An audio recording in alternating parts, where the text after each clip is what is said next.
তৎকালীন আওয়ামী লীগ প্রধান শেখ হাসিনাকে পরাজিত করে সেখান থেকে জয়লাভ করেছিল। সেটা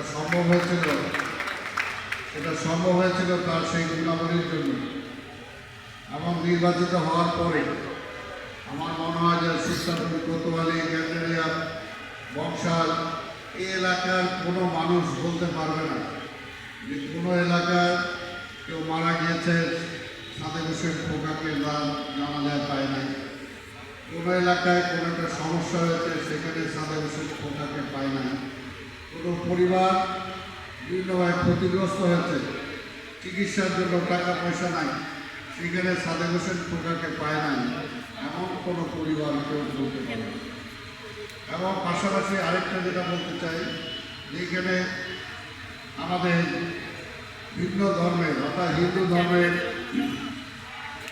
অনেক লোকজন আছে, অনেক লোকজন পুরনো এলাকায় অনেক, তাদের বসবাস এখানে অনেক।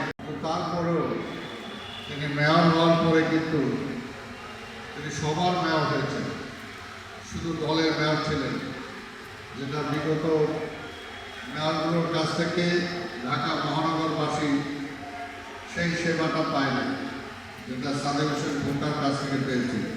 কোনো দল ছিল না, কোনো মত ছিল না, কোনো ধর্ম ছিল না, কোনো ধর্ম ছিল।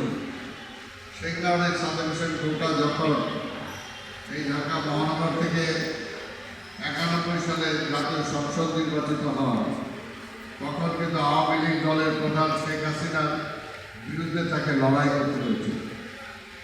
অনেকেই মনে করেছিলেন যে সেখানে কি সাদেক হোসেন খোকা জয়লাভ করতে পারবে, কিন্তু তার মুক্তিযুদ্ধে তার ভূমিকা, মুক্তিযুদ্ধ পরবর্তী সময়ে ব্রাদার্স ইউনিয়নকে কেন্দ্র করে ক্রীড়াঙ্গনে তার ভূমিকা, ঢাকা মহানগরীতে বিভিন্ন ভূমিকার কারণে আমরা দেখেছি যে সেই সময় উদীয়মান একজন তরুণ এই সাদেক হোসেন খোকা তৎকালীন আওয়ামী লীগ প্রধান শেখ হাসিনাকে পরাজিত করে সেখান থেকে জয়লাভ করে।